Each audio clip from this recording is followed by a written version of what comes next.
Ermes Gasparini recently traveled to the United States to spend a few days at the gym of legendary strongman Brian Shaw. The main goal of this meeting was clear: to assess Brian's true level on the arm wrestling table and prepare him intensively for his anticipated supermatch against Leonidas Arkona, scheduled for April 18th. One of the biggest revelations of the training was the impression the Italian had when facing Brian.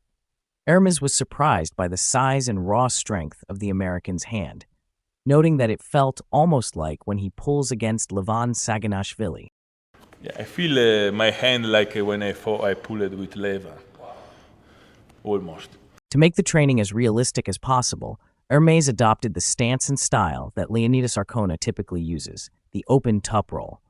The idea was to put Shaw in that situation so he would know exactly how to counter it. Brian Shaw has an absolutely devastating triceps and shoulder press, but Ermes identified that for this move to be lethal against someone like Leonidas, Brian cannot rush it. During practice, Ermes gave him very clear instructions. Ermes emphasized that when pronating, he must focus on keeping his cup inward to avoid losing his hand if the opponent tries to open him up. Before transitioning his shoulder into his powerful press, Brian needs to climb over Leonidas' hand.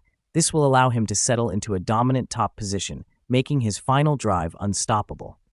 Both athletes ended up feeling considerable pain, as they had been exerting maximum effort since the morning.